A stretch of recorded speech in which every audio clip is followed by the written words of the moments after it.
नमस्कार साथियों, yes academy सूरत YouTube channel में स्वागत है आपका। और आज हम देखने जा रहे हैं 3 और 4 अगस्त के करंट अफेयर्स।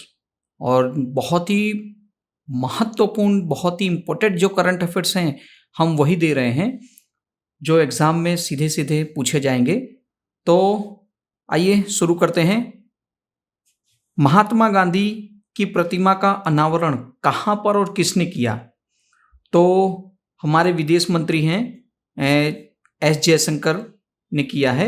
और कहाँ पर किया है? तो वो किया है टोक्यो जापान में। कहाँ पर किया है? टोक्यो जापान में। ये महात्मा गांधी की प्रतिमा का अनावरण किया है। वहाँ भी विदेश यात्रा में गए थे तो तभी उन्होंने ये किया है। नेक्स्ट क्वेश्चन देखते हैं। नेक्स्ट क्वेश्चन है विश्व स्तनपान सप्ताह। तो विश्व स्तनपान सप्ताह हर साल 1 से 7 अगस्त को मनाया जाता है। अब जितनी भी डे हैं हमारे नेशनल इंटरनेशनल, जितनी भी डे मनाए जाते हैं सब, वो किसी न किसी तरह से एक क्वेश्चन में आता है और उसी के साथ साथ में उनकी थीम होती है। उनके बारे में एक एक थीम दी जाती है तो थीम भी पूछ लेते हैं। तो याद रखिएगा दोस्तों, आपको थीम खास करके याद रखनी है। तो विश्व स्तनपान दिवस सप्ताह का जो ये थीम है अंतर को कम करना, सभी के लिए स्तनपान समर्थन। ये इस साल की 2024 की थीम है। ठीक है। और अन्य कुछ अगस्त महीने के डे बता रहा हूं। 6 अगस्त को है हिरोशिमा डे और 7 अगस्त को है भाला फेंक दिवस। ठीक है। तो ये एक भाला फेंक दिवस आपके लिए इंपॉर्टेंट हो जाएगा कि भाला फेंक दिवस भी मनाया जाएगा इसलिए। नेक्स्ट क्वेश्चन देखते हैं। राष्ट्रीय समुद्री विरासत परिषद, ठीक है, राष्ट्रीय समुद्री विरासत परिषद विकसित करने के लिए किस के साथ समझौता किया गया है? और ये इंपॉर्टेंट करंट हो जाएगा स्पेशली।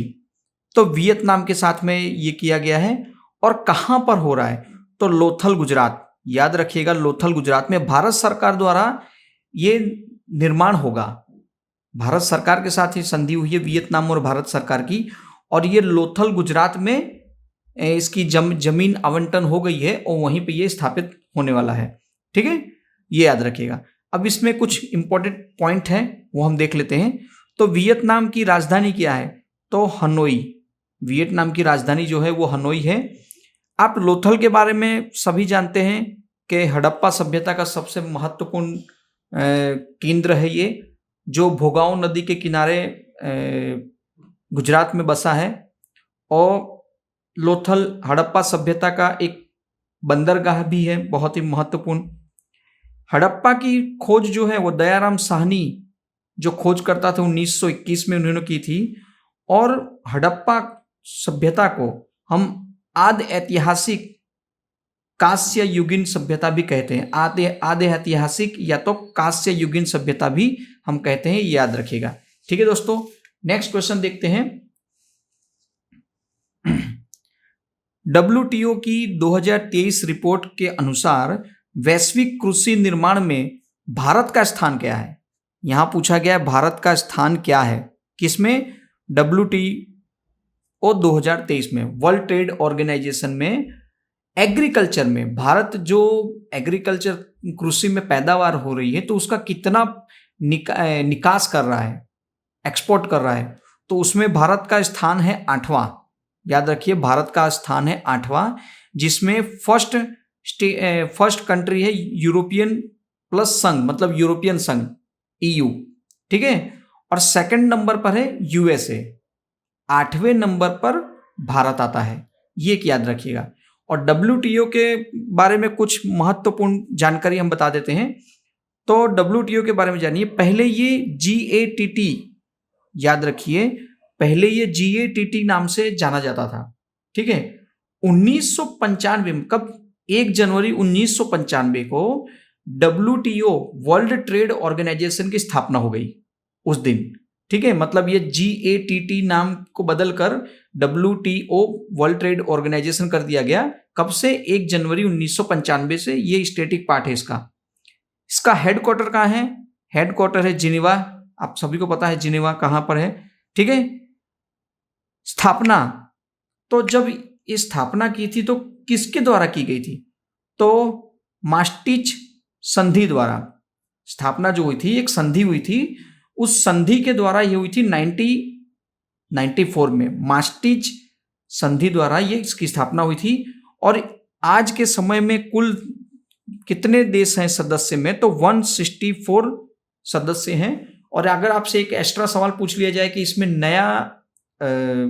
जो नया न्यू मेंबर कौन है, तो वो है अफगानिस्तान। अफगानिस्तान न्यू मेंबर बना है, ठीक है, याद रखिएगा। और पहली महिला अध्यक्ष जो हाल फिलहाल में अभी भी ये अध्यक्ष हैं, नागोजी, नाम है नागोजी ओकावा, जो वर्तमान में WTO की अध्यक्ष हैं। और ये पहली महिला अध्यक्ष हैं, याद रखिएगा। 1995 के बाद से, जब से WTO बना है तब से लेके अभी तक, ठीक है, याद रखिएगा। नेक्स्ट क्वेश्चन है क्वेश्चन नंबर 10। 4th राष्ट्रीय हिंदी विज्ञान सम्मेलन 2024 कहां आयोजित होगा? मतलब कहां आयोजित हुआ है? कौन सा 4th राष्ट्रीय हिंदी विज्ञान सम्मेलन 2024 कहां आयोजित हुआ? तो वो हुआ है भोपाल, मध्य प्रदेश में। और इसकी थीम है अमृत काल में वैज्ञानिकों का मनोविज्ञान। अमृत काल में वैज्ञानिकों का मनोविज्ञान, ये थीम है इसकी। तो आइए कुछ देखते हैं इसके इंपॉर्टेंट पॉइंट्स। इसी रिलेटेड और भी बहुत सारे इंपॉर्टेंट पॉइंट हैं। तो देखिए, फर्स्ट वैदिक घड़ी, स्टैटिक पार्ट है, करंट अफेयर्स है प्रीवियस। फर्स्ट वैदिक घड़ी कहाँ, जो वॉच है वो कहाँ पर है? उज्जैन, मध्य प्रदेश। इथेन क्रैकर परियोजना कहाँ पर है? मध्य प्रदेश में। फिर बाद में आर्द्र भूमि सम्मेलन, रामसर साइड की बात हो रही है, वो सम्मेलन कहाँ पर हुआ है? मध्य प्रदेश, इंदौर में, ठीक है।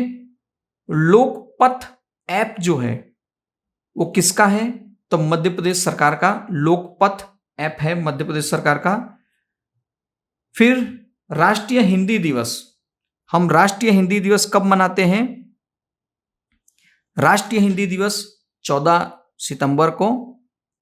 सितंबर को। विश्व हिंदी दिवस 10 जनवरी को, ये याद रखिएगा। राष्ट्रीय हिंदी दिवस और विश्व हिंदी दिवस कब मनाते हैं? फिर विश्व हिंदी सचिवालय कहां पर है? तो विश्व हिंदी सचिवालय है पोर्ट लुइस, मॉरिशस में इसका मुख्यालय है, विश्व हिंदी सचिवालय का मुख्यालय। और राजभाषा की बात करें तो जो राजभाषा है उसके बारे में ये है, याद रखिएगा कि संविधान में भाग 17 में दिया गया है राजभाषा के बारे में। और आर्टिकल कितना दिया गया है? 343 से लेके 351 तक राजभाषा के बारे में बताया गया है। ये आप इंपॉर्टेंट पॉइंट याद रखिएगा। 4th राष्ट्रीय हिंदी विज्ञान सम्मेलन 2024 भोपाल में। नेक्स्ट क्वेश्चन देखते हैं 11th। अगर वीडियो दोस्तों अच्छा लगे तो शेयर करिएगा जरूर से जरूर। आगे देखते हैं पेरिस ओलंपिक। देखिए, इस बार जो पेरिस ओलंपिक हो रहा है वो 33वें नंबर का है, 33, ये याद रखिएगा।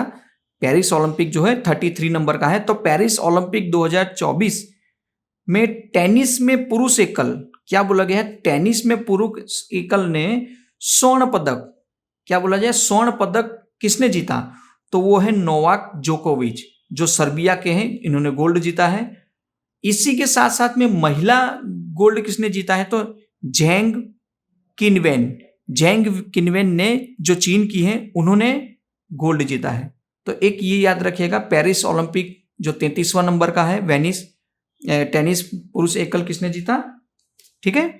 नेक्स्ट क्वेश्चन देखते हैं 12th नंबर, जो बहुत ही इंपॉर्टेंट क्वेश्चन है, साइंस एंड टेक से रिलेटेड क्वेश्चन है।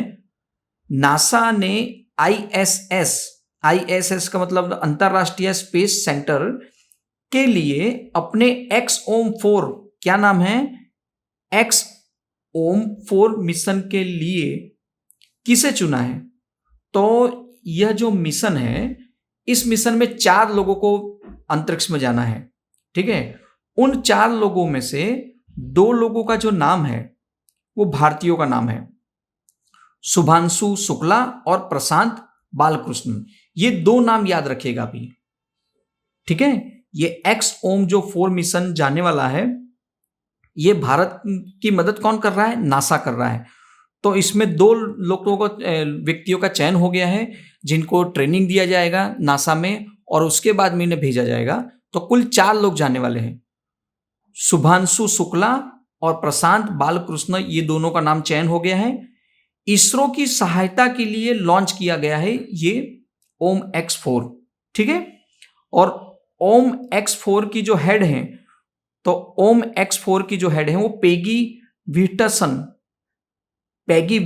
है। और ये पैगी विक्टरसन वो हैं जो कई सालों तक अंतरिक्ष में रहने का इन्हें अनुभव है।